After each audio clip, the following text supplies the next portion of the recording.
Hello! Sitting in a gliding rocker chair and swinging for a while is supposed to be a very relaxing experience, no? But what to do when the rocker is squeaking or making strange noises with every swing? I'm Hector Perez, and in this video I'm going to share with you a way to give new life to your worn gliding rocker chair bearings without having to replace them with new ones. A procedure which is especially useful if you cannot find the replacement bearings. Let's say that you inspect the rocker mechanism and find out that the cause for the problem is not just lack of lubrication, but rather significant wear in the bearings. If that's the case, then you have these three options. You can get new replacement bearing assemblies. Get only the bearings and construct new assemblies. Or you can give new life to the old bearings. To get a new set of bearing assemblies, I removed one and took all the necessary measurements. Took note of them in a piece of paper and made a search on the internet for the part I needed, but couldn't find any that would fit my chair. So I had to consider the second option of getting new bearings and constructing new assemblies. Let's see what we would need for constructing new bearing assemblies in our case. We're going to need new flanged bearings, 7/8 of an inch OD, 1/4 of an inch wide, and 3/8 of an inch bore. 3/8 by 1.5 inches hardened bolts with 16 TPI thread, and 3/8 of an inch jam nuts, which are nuts with half the width of a regular one, and we are going to reuse the old washers and lug nuts. To put together the assembly, we would fit the bolt into the bearing bore, thread the jam nut all the way in, and tighten it hard. Then we would install the set in the wooden arm, but as can be seen in the animation, the head of the bolt would contact the bottom of the bearing bore, so we would have to grind off the top of the bolt or deepen the bore. For this example, we have deepened the bore enough to leave at least 1/16 of an inch gap. After putting a washer in place, we would install the corresponding frame member, a second washer, and then the lug nut. However, this assembly has a disadvantage when compared to the original. The original has a good part of the shaft solid. With the whole shaft threaded, there is the potential that with time, the metal threads could cut into the wood. But we need the shaft to be threaded so that the jam nut can be threaded to hold the bearing in place. If you decide for this option to fix your chair, make certain that the bolt head and the jam nut make contact only with the inner race of the bearing. They should not touch the bearing seals, which will move with the outer race. If they make contact with the seals, it will be necessary to grind off any part of them that touches the seal. You will also have to make certain that the gap between the two components connected by the bearing assembly is the same as it was originally, or the bearings will be subjected to abnormal stress because the load will be off their axis. If, for example, the jam nut is too wide, you would have to use a Forstner drill or a router to make a mortise as deep as needed to fit the washer into the wood so that the correct gap is attained.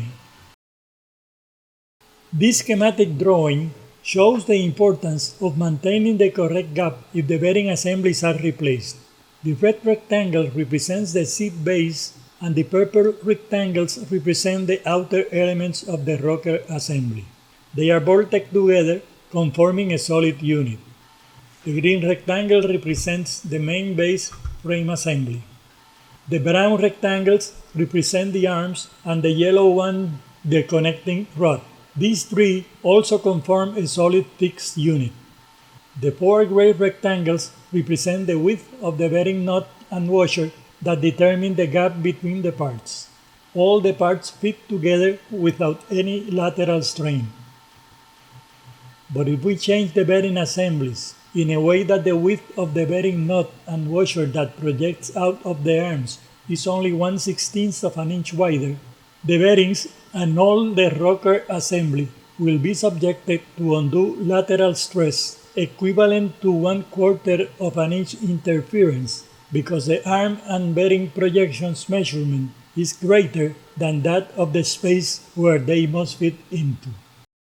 Well, let's get now to the third option that I mentioned in the introduction, which is the primary theme of this video.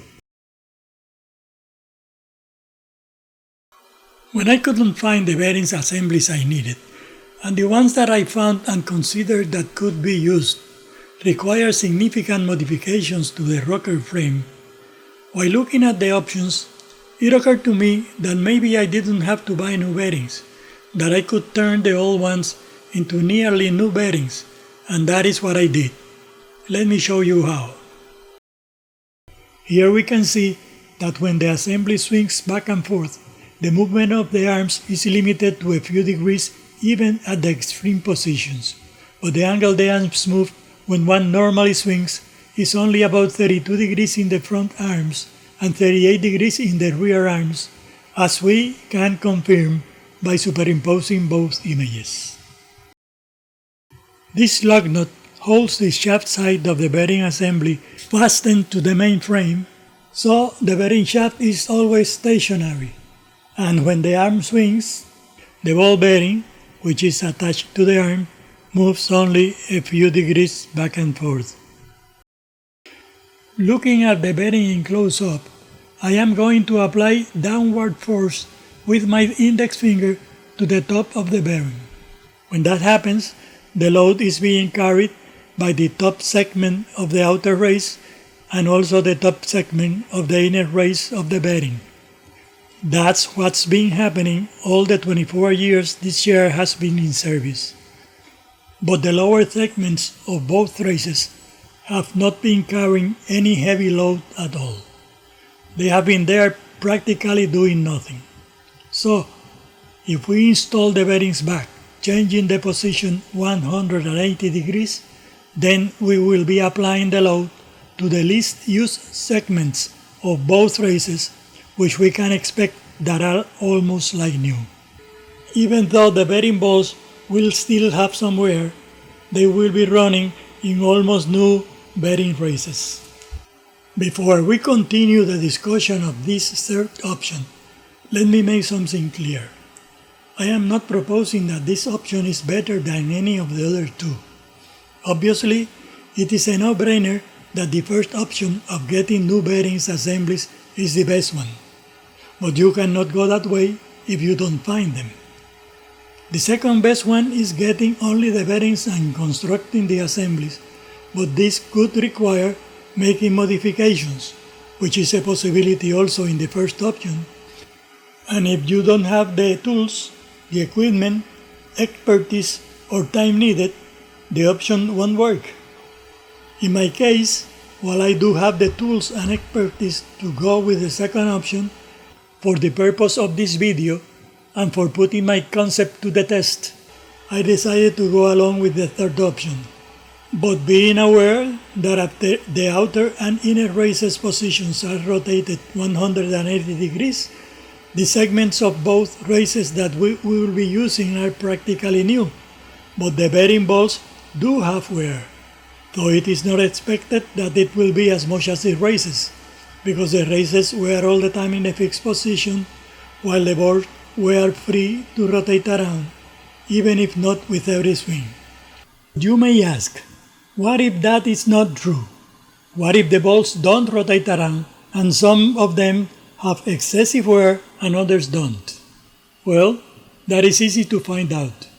This is a ball bearing that I had to discard because the wear was so much that the outer and inner races were rubbing together and producing a squeaking noise.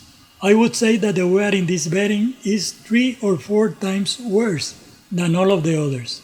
So let's find out how worn are the races and balls by performing an autopsy of the bearing. First, I cut out the outer race on one side use masking tape to avoid losing the balls, and cut the other side.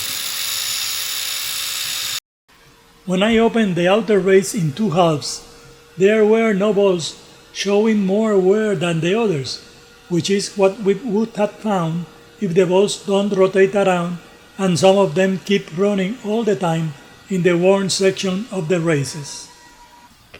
On the other hand, the difference between both halves of the races is evident. The inner race even has craters made by the balls on one side and seems practically new in the other. To make sure that the wear in the bearing balls is even among themselves, I measured them one by one. The majority of them measured 124 thousandths of an inch, and others were slightly larger, with the larger one measuring 125 thousandths of an inch. That is, a 1,000th of an inch difference between the smallest and the largest. The balls in this discarded bearing show some wear and minute chipping, but nothing extraordinary. And if this bearing was so bad that it had to be discarded, we can expect that the wear in the other bearings is way less than this, and that they can easily handle the load that they will be subjected to. The average weight of an American male is around 180 pounds, which means that if he sits on the rocker chair, his 180 pounds plus part of the weight of the seat will be distributed among 4 bearings for an average load of approximately 50 pounds per bearing. The static weight capacity of a ball bearing of the size we are working on is over 300 pounds. For that reason, we can expect that the bearings will be in service for a long time, although not as long as they were before or as long as new bearings would. To be sure that we will be rotating the bearing races 180 degrees on reassembly, we have to mark the bearing assemblies before disassembly so that when we install them back, we can note what was the position they were in by making a mark at the top of the shaft end, like this, and making another mark on the load-carrying segment of the outer race, like this one that can be seen here.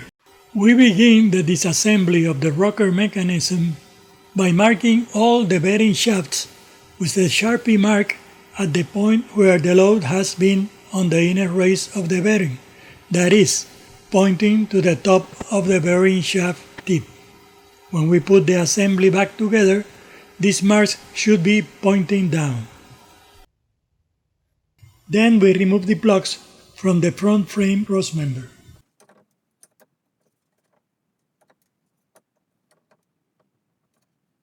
That will give us access to the forward screws that attach the front crossmember to both side components, and we remove the crossmember. We take note that the shorter leg of the main frame and the square end of the outer components go toward the front. Then, using a thin open end wrench to keep the bearing shaft from turning, we remove the nuts of the outer frame component bearings.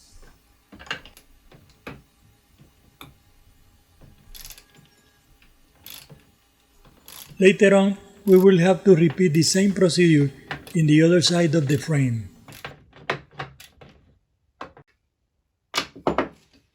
When the nuts have been removed, we can take apart the outer frame component. It is evident that this bearing was loose on the wooden arm board. Because of that, we cannot mark the actual position as the one with more wear. We'll have to find it later.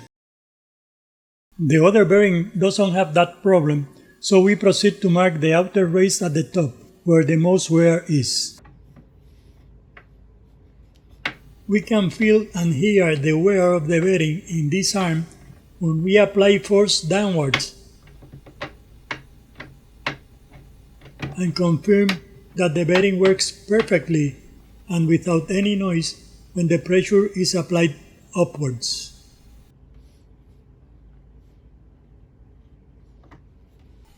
The two front arms are connected together with the round rod which we have to disengage from one of the arms by removing a retaining screw like the one shown by the arrow, which is in the opposite side, out of the frame. Sorry for that. After the screw is removed, we remove the bearing assembly retaining nut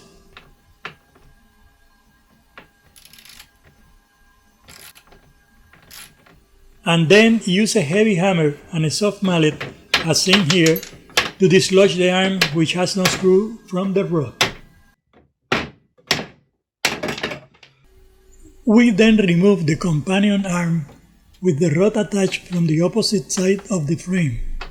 This pair of arms, which we remove here from the rear of the frame, can be installed in the front on reassembly, but we should mark both arms to put them back as a pair. If the two pairs are mismatched on reassembly, then the screw hole in the arm will not necessarily match the drill hole in the rod. That can be clearly seen in this still image. In the arm on the left, the retaining screw hole is almost exactly centered with the rod hole, while in the arm on the right, it is offset so much from the center of the hole that the screw will barely thread through the rod.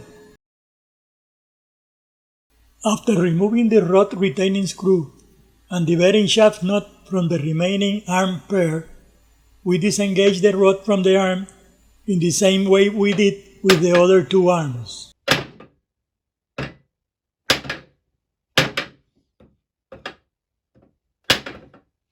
We then proceed to mark all the outer bearing traces in the position of greater wear, which is the nearest to the arm ends.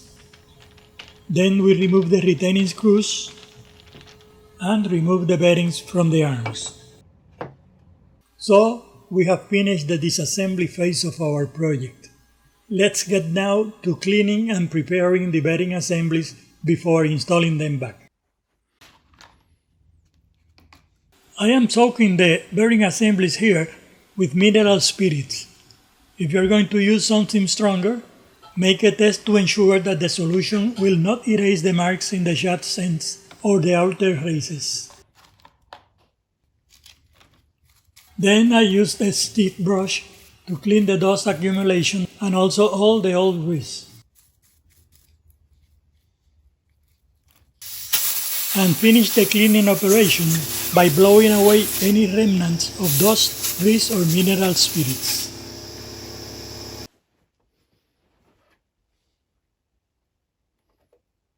To lubricate the bearings, I used a multi-purpose synthetic grease.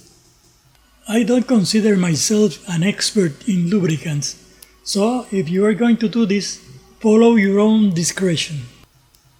I carefully squeezed the grease between the two races, working it into the bearing balls until I could see it coming out on the other side.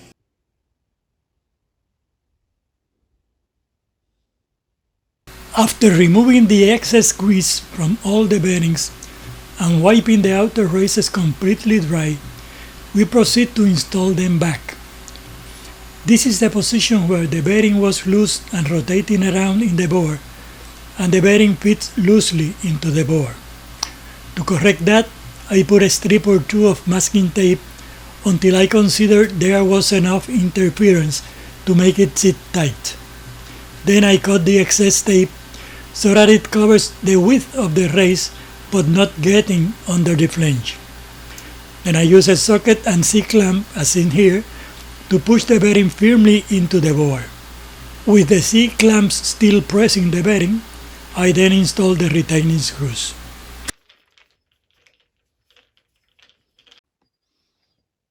After all the bearings are installed, making sure that the marks are in the correct orientation, we can continue putting the rocker back together.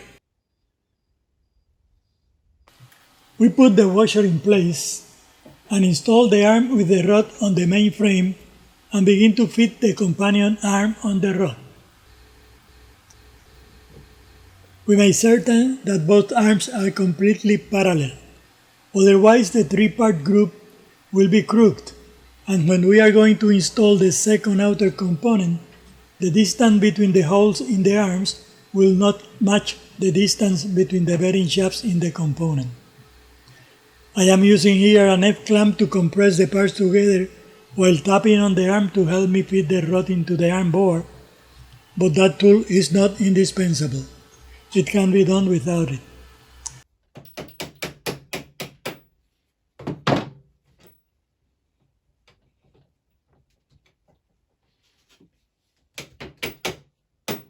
After confirming that both arms are completely parallel,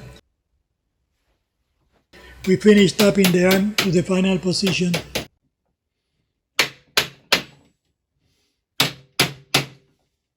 and screw in the retaining screw.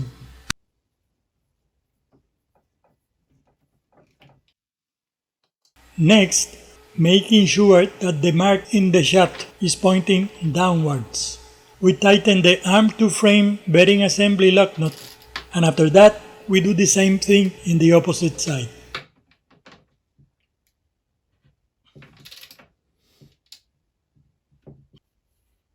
We confirm that we have the outside frame component that corresponds to that side.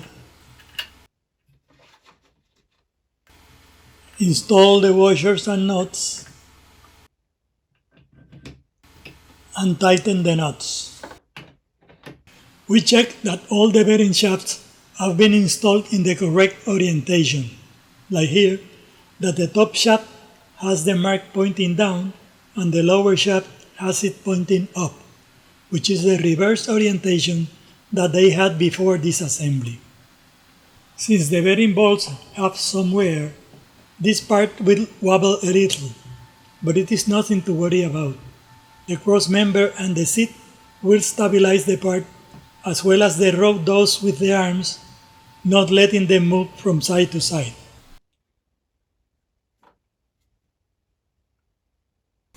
So everything works fine without load, but it's time to test the operation of the rocker chair under normal use. This rocker chair I have been working on belongs to my sister. I left the seat at her apartment to make the transportation of the lower frame to my house easier, but I have an identical rocker chair and I'm using that seat for the test. That's the reason for the different color. The seat is connected to the rocker frame with 4 white-headed socket bolts. I just hand tightened them this time for the test. So, we are ready for it.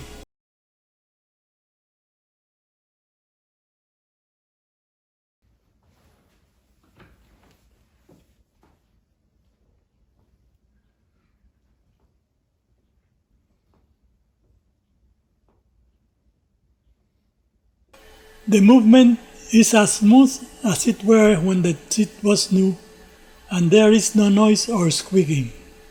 Perfect. I would expect the rocker to be in service for years to come. Well, thank you for watching.